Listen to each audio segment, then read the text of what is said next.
Target IAS के online platform पर आपका स्वागत है। मध्य प्रदेश सामान्य अध्ययन में हम पिछली क्लास में स्थानीय स्वशासन में जो महत्वपूर्ण समितियां थी, जैसे बलवंत राय मेहता कमेटी जो थी, उसके बाद अशोक मेहता कमेटी जो थी, इन पर हमने चर्चा की थी। बलवंत राय मेहता समिति ने क्या किया था कि 3 टायर पंचायती राज सिस्टम का कॉन्सेप्ट दिया था।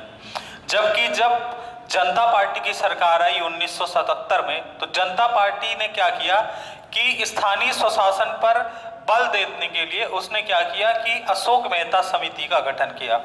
अशोक मेहता समिति ने जब अपनी रिपोर्ट प्रस्तुत की तो उसने ये कह दिया कि 2 टायर गवर्नमेंट सिस्टम होना चाहिए, त्रिस्तरीय पंचायती राज सिस्टम होना चाहिए।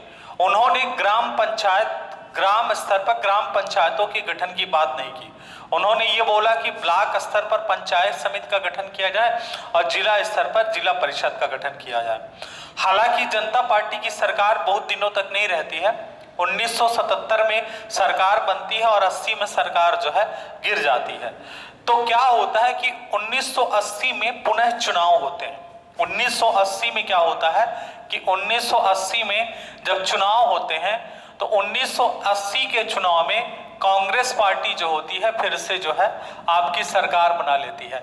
और कांग्रेस पार्टी जब सरकार बना लेती है तो जो प्रधानमंत्री बनती है वो कौन बनती है? आपकी श्रीमती इंदिरा गांधी।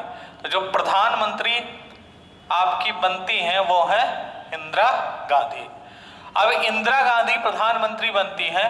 अब इंदिरा, क्योंकि जो कॉन्सेप्ट था पंडित नेहरू का था स्थानीय स्वशासन का, एक तरह से देखा जाए भारत में पंचायती राज का जो जनक, पंचायती राज का जनक पंडित नेहरू को कहा जाता है। तो इंदिरा गांधी ने क्या किया, इंदिरा गांधी की जब 1980 में प्रधानमंत्री बनती हैं तो इस पर उन्होंने कुछ कार्य करना प्रारंभ किया। लेकिन दुर्भाग्यवश क्या हुआ कि 1984 में क्या हुआ, इंदिरा गांधी की मृत्यु हो गई। अब ये इंदिरा गांधी की मृत्यु होना अचानक है, कांग्रेस के लिए बहुत बड़ा झटका था। ठीक है ना, कांग्रेस के लिए क्या था, बहुत बड़ा झटका था उस समय पर। केवल पंचायती राज व्यवस्था के लिए नहीं, ओवरऑल ही कांग्रेस के लिए बहुत बड़ा झटका था। तो क्या हुआ कि 1984 की मृत्यु में, इंदिरा गांधी की मृत्यु के बाद युवा प्रधानमंत्री आते हैं राजीव गांधी। ठीक है ना, देश में युवा प्रधानमंत्री आते हैं, कौन? राजीव गांधी। अब राजीव गांधी प्रधानमंत्री बनते हैं। राजीव गांधी का सपना ही था कि गांवों का विकास किया जाए और उनका ये कहना था कि गांवों का विकास किया जाए, साथ ही साथ पंचायती राज संस्थाओं को मजबूती प्रदान किया जाए। ठीक है, राजीव गांधी की सोच थी ये कि गांवों का विकास किया जाए, गांवों का विकास किया जाए एवं पंचायती राज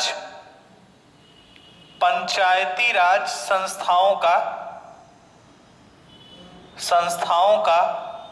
पंचायती राज संस्थाओं को मजबूत, पंचायती राज संस्थाओं का विकास किया जाए। ठीक है, विकास किया जाए। ठीक है, राजीव गांधी का सपना यही था कि गांवों का विकास किया जाए, साथ ही साथ पंचायती राज संस्थाओं का विकास किया जाए। और राजीव गांधी ने इस पर अमल करना भी स्टार्ट कर दिया। इन्होंने अपने कार्यकाल के दौरान ही राजीव गांधी ने कुछ समितियों का गठन किया। उनमें से पहली समिति के बारे में आप बताएंगे 1985 में राजीव गांधी ने, आप इसको नोट कर लीजिएगा, यहां से हम लिख रहे हैं ऊपर से। राजीव गांधी, हालांकि राजीव गांधी युवा प्रधानमंत्री थे, तो उनकी ये सोच थी कि गांवों का विकास किया जाए और गांवों के विकास के साथ साथ पंचायती राज संस्थाओं का भी विकास किया जाए, पंचायती राज संस्थाओं को मजबूत किया जाए।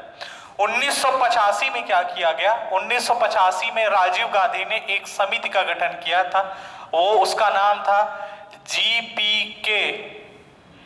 ठीक है ना, उस समिति का नाम था GVK राव समिति। इस समिति का गठन जो है 1985 में किया गया। इस समिति के गठन का उद्देश्य क्या था, किस उद्देश्य की पूर्ति के लिए इस समिति का गठन किया गया था? ठीक है ना, राजीव गांधी द्वारा। तो आप बताएंगे कि ग्रामीण विकास एवं निर्धनता उन्मूलन कार्यक्रम, ग्रामीण विकास एवं निर्धनता अवमूल्यन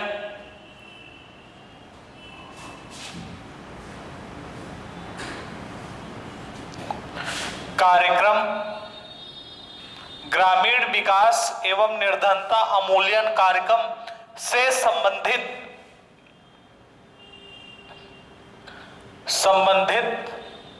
प्रशासनिक ढांचे की समीक्षा करना था। ठीक है ना, समीक्षा करना था। ये ध्यान रखिएगा, इस समिति ने अपनी रिपोर्ट जो है 1985 में जी.वी.के. राव समिति का गठन किया गया। इस समिति के गठन का उद्देश्य ये था कि ग्रामीण स्तर पर विकास किस प्रकार से किया जाए और गांवों में जो गरीबी है उस गरीबी को दूर करने के लिए कौन कौन से कार्यक्रम जो है आपके शुरू किए जाएं। इससे संबंधित जो है आपके इससे संबंधित ढांचे के लिए क्या किया गया, समीक्षा करना जो है इस समिति का मुख्य उद्देश्य था। इस समिति ने 1986 में अपनी रिपोर्ट प्रस्तुत की और उस रिपोर्ट में कुछ महत्वपूर्ण चीजें कही गई। रिपोर्ट प्रस्तुत की, कब प्रस्तुत की? 1986 में इस समिति ने रिपोर्ट प्रस्तुत की। अब देखिए, ये एकमात्र ऐसी समिति थी जी.वी.के. राव समिति जिसने 3 स्तरीय पंचायती राज व्यवस्था की तरह 4 स्तरीय पंचायती राज व्यवस्था की समीक्षा की। इसकी रिपोर्ट में जो सबसे महत्वपूर्ण बात कही गई कि जो पंचायतों का स्वरूप होना चाहिए, इन्होंने, आप नोट कर लीजिएगा, इन्होंने 4 स्तरीय पंचायती राज व्यवस्था लागू करने की बात की। ठीक है ना, इन्होंने ये कहा कि 4 स्तरीय पंचायती राज व्यवस्था लागू की जाए देश के अंदर। वो 4 स्तरीय पंचायती राज व्यवस्था किस प्रकार होनी चाहिए, आप देखिएगा।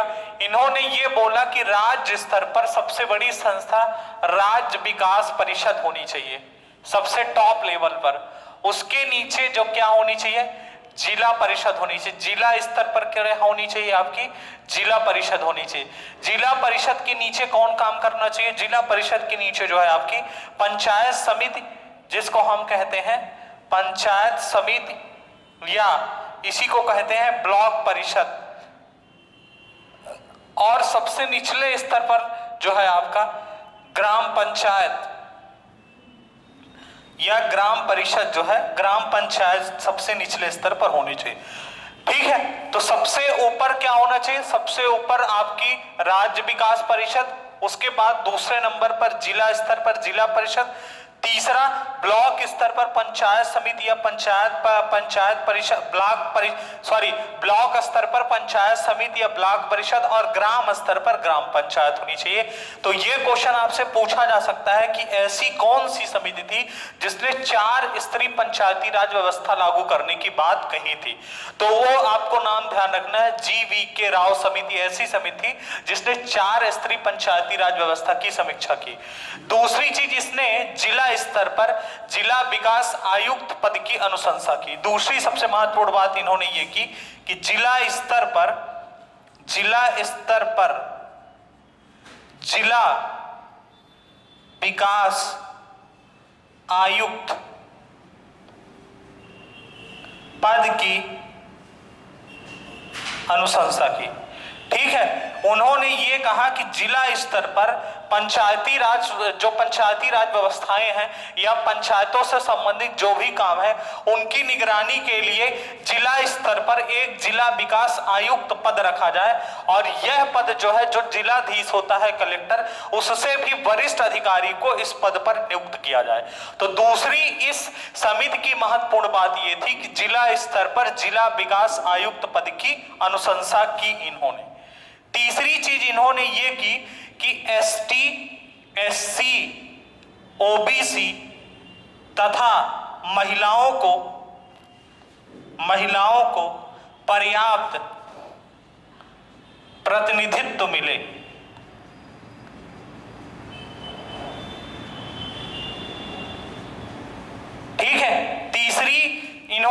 महत्वपूर्ण बात क्या कही कि एसटी, एससी, ओबीसी तथा महिलाओं को पंचायतों में पर्याप्त प्रतिनिधित्व मिले।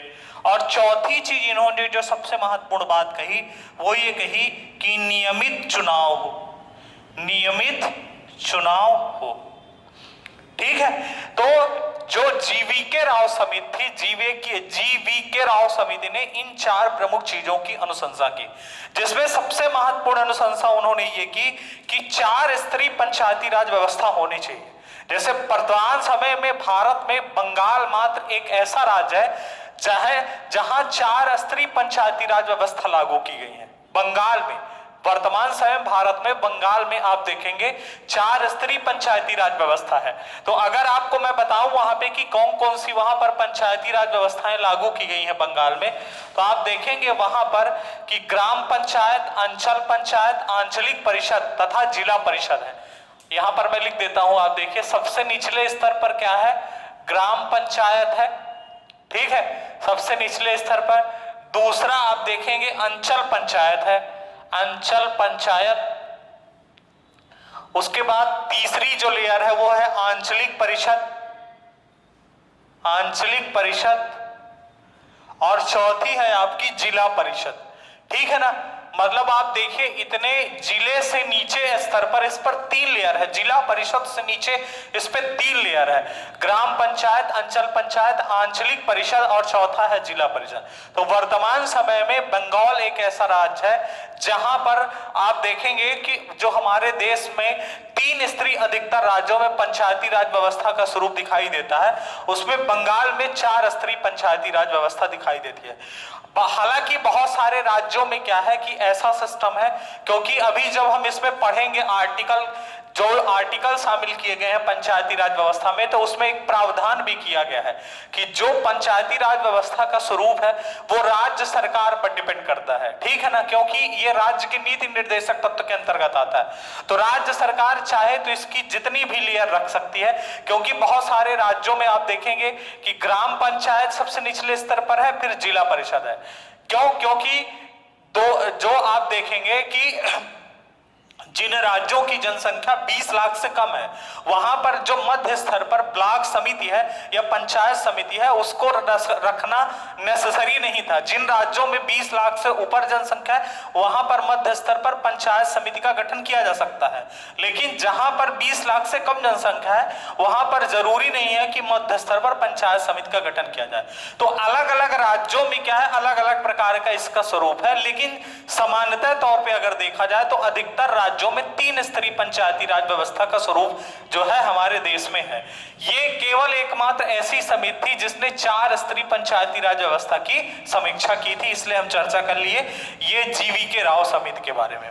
उसके बाद आप बताएंगे अगली जो समिति है, राजीव गांधी ने क्या किया कि 1986 में एक दूसरी समिति का गठन किया। 1986 में लक्ष्मीमल 1986 में लक्ष्मीमल सिंघवी, ठीक है, 1986 में लक्ष्मीमल सिंघवी समिति, इसका गठन 1986 में किया गया। ये एक इंपॉर्टेंट समिति है। इस समिति के जो अध्यक्ष थे लक्ष्मीमल सिंघवी थे और ये कानून के बहुत बड़े जानकार थे, कानून के बहुत बड़े जानकार थे। उस समय पर जो प्रधानमंत्री थे, ये समिति इंपॉर्टेंट है, उस समय पर जो प्रधानमंत्री थे वो आपके कौन थे? राजीव गांधी थे। राजीव गांधी हर तरह से प्रयास में लगे थे कि किसी न किसी तरह से पंचायती राज संस्थाओं को मजबूत किया जाए।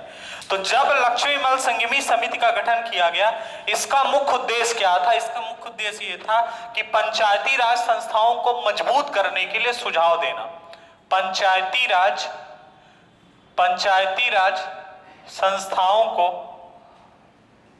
मजबूत करने के लिए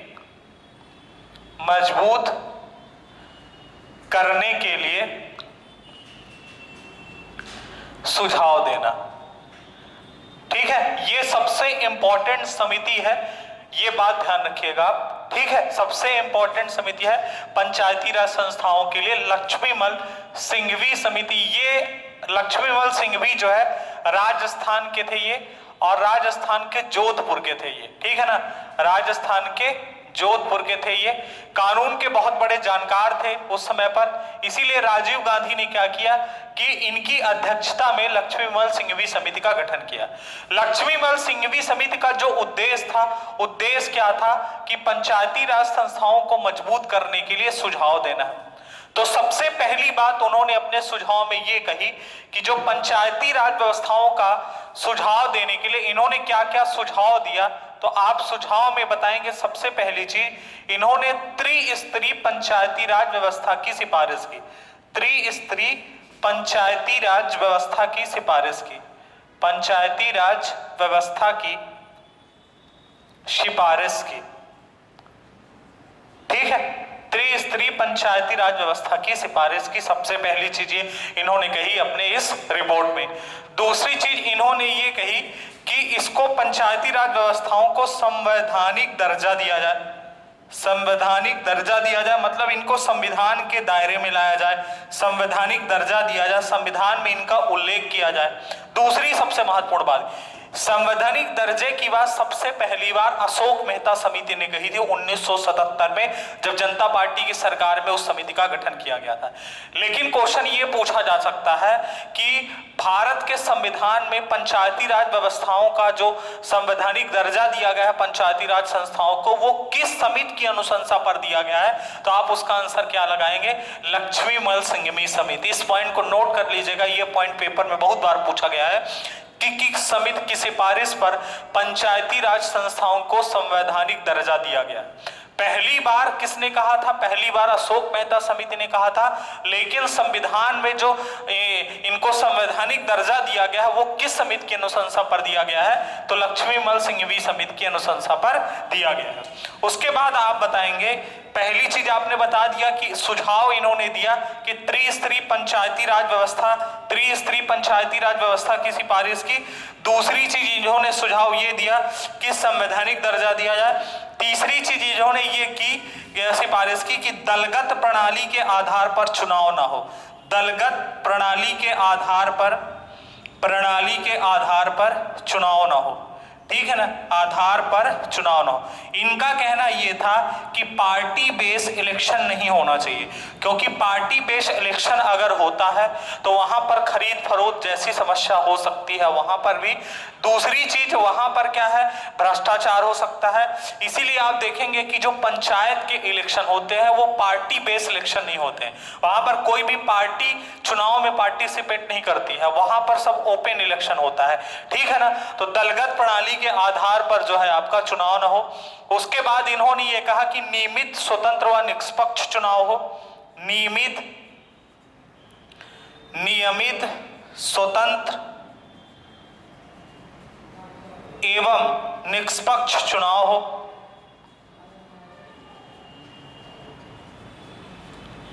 ठीक है। नियमित चुनाव होना चाहिए, स्वतंत्र चुनाव हो एवं निष्पक्ष चुनाव हो। उसके बाद वित्त आयोग का गठन किया जाए, ठीक है, वित्त आयोग का गठन किया जाए। राज्यों को यह पावर दी जाए कि वित्त आयोग का गठन करें, वित्त आयोग का गठन किया जाए। फाइनेंस की सुविधा प्रोवाइड की जाए पंचायतों को। और छठवीं चीज, पंचायतों को करों का अधिकार दिया जाए। कर वसूलने का, ऐसा लिख लीजिए, कर वसूलने का अधिकार दिया जाए, ठीक है, कर वसूलने का अधिकार दिया जाए। ये 6 महत्वपूर्ण चीजें जो है सुझाव के तौर पर जो लक्ष्मीमल सिंघवी समिति ने ये 6 महत्वपूर्ण सुझाव दिए। त्रिस्तरीय पंचायती राज व्यवस्था की सिफारिश की, पहली चीज। दूसरी चीज, पंचायती राज व्यवस्था को संवैधानिक दर्जा दिया जाए। तीसरी चीज, दलगत प्रणाली के आधार पर चुनाव न हो, पार्टी बेस्ड इलेक्शन नहीं होना चाहिए, नियमित, स्वतंत्र और निष्पक्ष चुनाव होना चाहिए, वित्त आयोग का गठन किया जाए। और छठवीं चीज, पंचायतों को कर वसूलने के क्या दिया जाए, अधिकार दिया जाए। पंचायत को पंचायत स्तर पर कर वसूलने का अधिकार दिया जाए। ये 6, और कर वसूलने से क्या होगा कि पंचायती राज संस्थाएं मजबूत होंगी, क्योंकि पंचायतों में विकास कार्य के लिए पैसा भी चाहिए। तो वहां पर विकास कार्य के पैसा के लिए क्या किया जाए कि जो पंचायत लेवल के टैक्सेस होते हैं वो पंचायतों को वसूलने का अधिकार दिया जाए, जिससे पंचायती राज संस्थाएं भी मजबूत हो। तो ये 6 महत्वपूर्ण चीजें जो है आपकी लक्ष्मीमल सिंघवी समिति ने अपनी रिपोर्ट में प्रस्तुत की। अब देखिए, इसी समिति की सिफारिश पर क्या किया गया कि इसी समिति की सिफारिश पर संविधान में दो बिल लाए गए, 64वां संविधान संशोधन बिल और 65वां संविधान संशोधन बिल। 64वां संविधान संशोधन बिल पंचायती राज संस्थाओं से संबंधित था और 65वां संविधान संशोधन बिल जो था वो नगर पालिकाओं से संबंधित था। इन दोनों को संविधान में इस समिति की अनुशंसा पर लाया जाता है। तो अब उस पर चर्चा करते हैं, ठीक है। आप ये सभी पॉइंट नोट कर लीजिएगा। लक्ष्मीमल सिंघवी समिति की अनुशंसा पर, इस पर आप बताएंगे कि इसी समिति की अनुशंसा पर, इसी समिति की अनुशंसा पर इसी समिति की अनुशंसा पर पंचायती राज संस्थाओं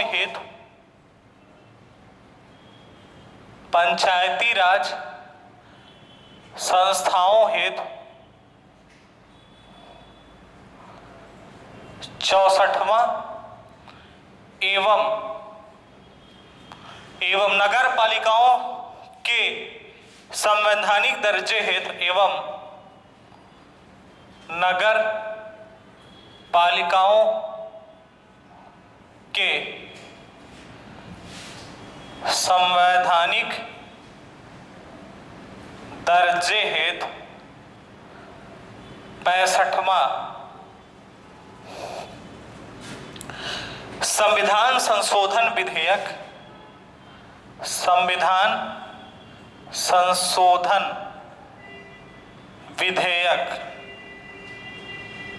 1989 लोकसभा में लाया गया। ठीक है, ये क्वेश्चन पूछा जा सकता है कि किस समिति की सिफारिश पर। हालांकि ये दोनों 64वां और 65वां संविधान संशोधन बिल फेल हो गया था। क्यों? उसके पीछे कुछ कारण थे। लक्ष्मीमल सिंघवी समिति की सिफारिश पर क्या किया गया कि राजीव गांधी की सरकार ने संविधान में 2 बिल लाए, एक 64वां बिल और 65वां बिल। 64वां बिल पंचायती राज संस्थाओं को संवैधानिक दर्जा देने के लिए लाया गया, 65वां बिल नगर पालिकाओं को संवैधानिक दर्जा लेने के लिए लाया गया और लोकसभा में लाया गया। लेकिन ये बिल क्या हुआ कि लोकसभा में क्या हो गया, पारित हो गया। लोकसभा में बिल तो क्या हुआ, पास हो गया, लेकिन राज्यसभा में ये बिल क्या हुआ, पास नहीं हुआ। ठीक है ना, राज्यसभा में ये बिल पास नहीं हुआ। दूसरी चीज, ये तो ठीक है, लोकसभा में पास नहीं हुआ, राज्यसभा में पास नहीं हुआ। लोकसभा में पास हुआ, राज्यसभा में पास नहीं। उसके अलावा क्या हुआ कि 1989 में देश में राजनीतिक घटनाक्रम में इतनी उथल पुथल मची थी कि 1989 में क्या हुआ कि लोकसभा भंग हो गई थी। लोकसभा भंग होने के बाद अगले 2 सालों में क्या हुआ कि गठबंधन की सरकारें थी। 1989 में लोकसभा भंग हुई और अगले 2 सालों में गठबंधन की सरकारें थी। अगले 2 सालों में गठबंधन की सरकारें थी और गठबंधन की सरकारें थी तो पहले प्रधानमंत्री बीपी सिंह थे और बीपी सिंह के बाद प्रधानमंत्री बनते हैं चंद्रशेखर।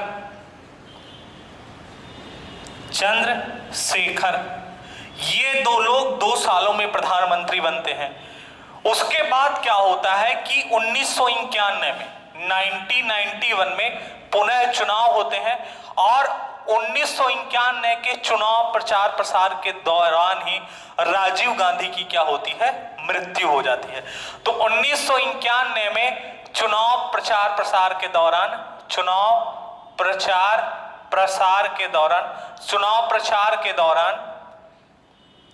राजीव गांधी की मृत्यु हो जाती है। ठीक, अब ये सोचिए कि देश के प्रधानमंत्री की मृत्यु हो गई, अभी 1984 में इंदिरा गांधी की मृत्यु हुई थी। तो क्या हुआ कि 1991 में चुनाव हुए, और 1991 में चुनाव हुए तो कांग्रेस को सहानुभूति मिली, और कांग्रेस को सहानुभूति मिलने के बाद कांग्रेस की सरकार जो है आपकी 1991 में बनती है। ठीक है ना, कांग्रेस की सरकार पुनः 1991 में बनती है, और उस समय पर जो प्रधानमंत्री बनते हैं वो कौन बनते हैं, आपके पीवी नरसिम्हा राव, पीवी नरसिम्हा राव। ठीक है, अब पीवी नरसिम्हा राव कांग्रेस की तरफ से प्रधानमंत्री बनाए जाते हैं। पीवी नरसिम्हा राव जी जो है, इनका सबसे पहला टारगेट ये था कि राजीव गांधी का जो सपना था, राजीव गांधी के सपने को पूरी तरह से सपने को पूरा करना था, राजीव गांधी के सपने को पूरी तरह से लागू करना था। ठीक है, इसीलिए क्या किया गया कि इन्होंने क्या किया कि जो बिल यहां पर क्या हुआ, क्योंकि लोकसभा भंग हो गई, और लोकसभा भंग होने का मतलब यह होता है कि लोकसभा में जो बिल भी लाया जाएगा उस समय पर वो बिल भी क्या होगा, खारिज हो जाएगा। लोकसभा में बिल पास हुआ, राज्यसभा में पास नहीं हुआ, लेकिन लोकसभा भंग हो गई, लोकसभा भंग हो गई तो वो बिल भी पूरी तरह से खारिज हो गया। तो जो ये 64वां और 65वां संविधान संशोधन बिल लाया गया था ये भी खारिज हो गया। अब इस बिल को नए सिरे से लाना था, तो क्या किया गया कि नरसिम्हा राव की सरकार ने क्या किया कि इसी बिल को 64वें और 65वें बिल को क्या किया गया, इन्होंने एक नए नाम से बिल को लाया, 72वां संविधान संशोधन बिल 1992 और 73वां संविधान संशोधन बिल 1992।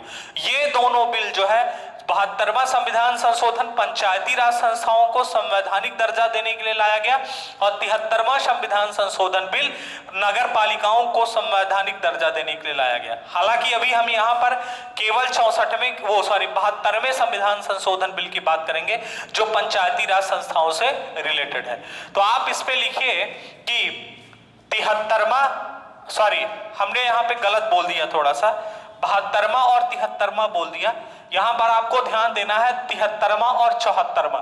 73वां बिल जो है वो पंचायती राज संस्थाओं से है, और 74वां बिल जो है आपका, 74वां बिल वो आपका जो है नगर पालिकाओं से संबंधित है। तो आप हेडिंग डालिएगा 73वां संविधान संशोधन बिल, 73वां संविधान संशोधन बिल 1992। ठीक है, 73वां संविधान संशोधन बिल 1992। ठीक है, ये बिल लाया गया। अब देखिए एक चीज ध्यान रखिएगा, ये बिल लाया कहां गया, 73वां संविधान संशोधन बिल लोकसभा में लाया गया। ठीक है ना, कहां लाया गया, लोकसभा में। अब देखिए कांग्रेस को सहानुभूति मिली और कांग्रेस की सरकार बनी। पीवी नरसिम्हा राव जी का ये मतलब उनकी कोशिश ये थी कि इस बिल को जल्दी से जल्दी पास किया जाए और पंचायती राज संस्थाओं को संवैधानिक दर्जा दिया जाए। तो क्या किया गया कि 22 दिसंबर के दिन ये बिल लोकसभा में लाया गया। तो लोकसभा से ये बिल पारित हुआ, लोकसभा से पारित हुआ ये 22 दिसंबर 1992 को। 22 दिसंबर 1992 को यह बिल लोकसभा से पारित हुआ। राज्यसभा से पारित कब हुआ, राज्यसभा से यह पारित हुआ आपका 23 दिसंबर 1992। 22 दिसंबर और 23 दिसंबर को यह लोकसभा और राज्यसभा से पारित हो गया। उसके बाद इसी बिल को 17 राज्यों की विधानसभाओं में भेजा जाता है तथा वहां से भी अनुमोदन प्राप्त हो जाता है। ठीक है, इसी बिल को साथ ही साथ क्या किया जाता है कि 17 राज्यों की विधानसभाओं में भेजा जाता है और वहां से भी क्या है, अनुमोदन प्राप्त हो जाता है। अनुमोदन प्राप्त होने के बाद क्या होता है कि राष्ट्रपति इस बिल पर सिग्नेचर कब करते हैं, राष्ट्रपति बिल पर सिग्नेचर कब करते हैं, 20 अप्रैल 1993 को। अब देखिए, आप देखेंगे कुछ जगह किताब में यह लिखा रहता है कि 73वां संविधान संशोधन बिल 1993, ये बिल क्या है, क्योंकि ये लाया तो 92 में गया, 1992 में ये लाया गया था, लेकिन ये पारित कब हुआ राष्ट्रपति के बाद? 20 अप्रैल 1993 को। और देश में लागू कब हुआ, ये बात भी इंपॉर्टेंट है। तो लागू ये हुआ है आपका 24 अप्रैल, ये डेट ध्यान रखिएगा, 24 अप्रैल 1993 को, 1993 को, 24 अप्रैल 1993 को ये बिल लागू हुआ। और लागू तब समझा जाता है जब ये सरकारी गजट पत्र पर प्रकाशित होता है, उसी दिन से ये लागू समझा जाता है। तो यहां पर आपको ध्यान रखना है, मेन ये लागू कब हुआ, तो लागू हुआ 24 अप्रैल 1993 को। ये लोकसभा, ये बिल क्या हुआ, ये मतलब जो पंचायती राज संस्थाएं थी, इनको एक तरह से संवैधानिक दर्जा प्राप्त हो गया। ठीक है, तो ये डेट बहुत इंपॉर्टेंट है पंचायती राज संस्थाओं से। इसीलिए क्या किया जाता है कि 24 अप्रैल को पंचायती राज दिवस के रूप में मनाया जाता है। पंचायती राज दिवस के रूप में मनाया जाता है। ठीक है, पंचायती राज दिवस के रूप में 24 अप्रैल को हम सेलिब्रेट करते हैं। क्यों? क्योंकि 24 अप्रैल 1993 को क्या हुआ कि देश में पंचायती राज संस्थाओं को संवैधानिक दर्जा मिला। ठीक है, इसीलिए आप देखेंगे ये जो संशोधन है, इसमें लिखा रहता है कि 73वां संविधान संशोधन अधिनियम का मतलब कानून कब बनाइए, 1993 में बना। तो 73वां संविधान संशोधन अधिनियम 1993। ठीक है, अब इस पर कुछ और महत्वपूर्ण चीजें हैं। जब इसको संविधान में दर्जा मिल गया तो आप इसमें 2-3 चीजें और महत्वपूर्ण बताएंगे कि इसको कितने से कितने आर्टिकल के बीच रखा गया, कौन सी अनुसूची में रखा गया, कौन से भाग में रखा गया, ये सब चीजें आप बताएंगे। ठीक है, तो आप बताएंगे कि इसे संविधान के भाग 9 में,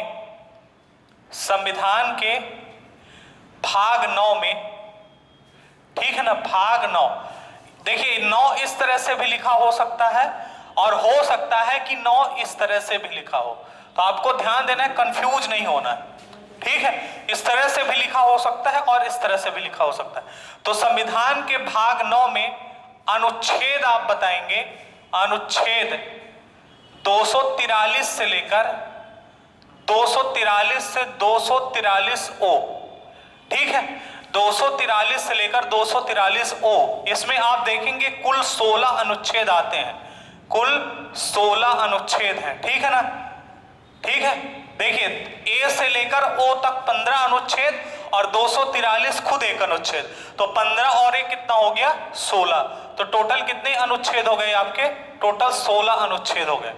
ठीक है, तो संविधान के भाग 9 में अनुच्छेद 243 से लेकर 243 ए, 243 से लेकर 243 ओ तक कुल 16 अनुच्छेद, तथा संविधान में इसको अनुसूची, ठीक है, संविधान की जो अनुसूची है इसमें आप बताएंगे कि संविधान की अनुसूची 11वीं अनुसूची में इसे जोड़ा गया, 11वीं अनुसूची में जोड़ा गया। वर्तमान समय में जिसमें 29 विषय इस अनुसूची में शामिल है और इन 29 विषयों पर कानून बनाने का अधिकार, विधि या कानून बनाने का अधिकार, विधि बनाने का अधिकार पंचायतों को है। विधि बनाने का अधिकार किसको है, पंचायतों को है। तो ये बहुत महत्वपूर्ण चीजें हैं, ये ध्यान रखना है। संविधान के भाग 9 में अनुच्छेद 243 से 243 ओ तक कुल 16 अनुच्छेद हैं और 11वीं अनुसूची में 29 विषय जो है आपके दिए गए हैं, जो पंचायतों को कानून बनाने के अधिकार प्रदान करते हैं। अब यहां पर 2 चीजें ध्यान रखना है। यहां से एक चीज और ये भी ध्यान रखना है कि उस समय पर देश के राष्ट्रपति कौन थे। जब इसको संवैधानिक दर्जा दिया गया तो उस समय पर देश के राष्ट्रपति कौन थे, तो इसमें आप बताएंगे। हमने आपको प्रधानमंत्री बता दिया कि प्रधानमंत्री कौन थे, तो प्रधानमंत्री आपको पता है कि पीवी नरसिम्हा राव थे, नरसिम्हा राव।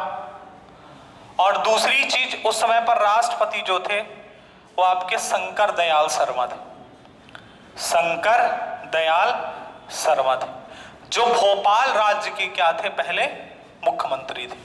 ठीक है। भोपाल राज्य के पहले ये क्या थे, मुख्यमंत्री थे शंकर दयाल शर्मा। उस समय पर जब पंचायती राज संस्थाओं को संवैधानिक दर्जा दिया गया तो ये क्या थे, आपके भारत के उस समय पर राष्ट्रपति थे। ठीक है, तो ये पंचायती जो आपकी लक्ष्मीमल सिंघवी समिति थी, लक्ष्मीमल सिंघवी समिति की सिफारिश पर ही पंचायती राज संस्थाओं को संवैधानिक दर्जा दिया गया। ये अनुच्छेद आपको ध्यान रखना है, 243 से लेकर 243 ओ। ये भी क्वेश्चन में पेपर पूछा जा चुका है कि कुल कितने अनुच्छेद हैं यहाँ पर, तो 16 अनुच्छेद है। हम इनकी चर्चा अभी करेंगे कि कौन कौन से 16 अनुच्छेद हैं, क्योंकि वहां से भी क्वेश्चन पूछा जाता है कि किस अनुच्छेद में किस चीज का उल्लेख किया गया है। ठीक है, अब देखिए एक चीज यहाँ पर आप नोट कर लीजिएगा, जो 29 विषय हैं, इन 29 विषय पर चर्चा हम कर लेंगे कि कौन कौन से 29 विषय 11वीं अनुसूची में शामिल किए गए हैं जो पंचायतों को विधि बनाने का अधिकार प्रदान करते हैं। जब संवैधानिक दर्जा दिया गया, ठीक है ना, जब संवैधानिक दर्जा दिया गया पंचायतों को, तो भारत में पहला राज्य ऐसा कौन था जिसने सबसे पहली बार पंचायती राज संस्थाओं को स्वीकृति प्रदान की, तो उसमें आप बताएंगे मध्य प्रदेश। ठीक है, संवैधानिक दर्जा प्राप्त कर पंचायती राज व्यवस्था, अभी हालांकि हम मध्य प्रदेश पर चर्चा करेंगे, लेकिन आप यहां पर नोट कर लीजिएगा, संवैधानिक दर्जा प्राप्त होने के बाद पंचायती राज व्यवस्था लागू करने वाला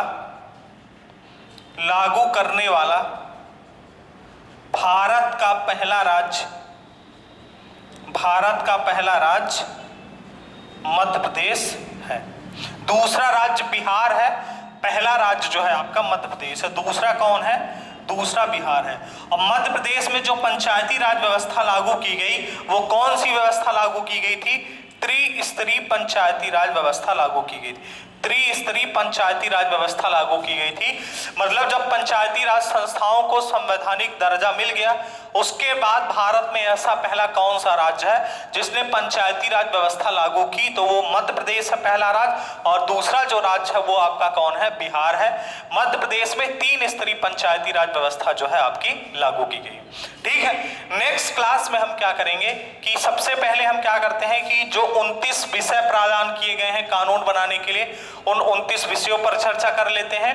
उसके बाद जो इससे संबंधित आर्टिकल है, देखिए आर्टिकल व्यापम में तो कम पूछे जाते हैं, लेकिन जो जैसे मान लीजिए कोई अच्छा एग्जाम होता है, एमपीपीएससी का पेपर होता है या कोई और पेपर होता है, उसमें इन अनुच्छेद से भी क्वेश्चन पूछे जाते हैं, तो हम इन अनुच्छेद पर भी चर्चा कर लेंगे।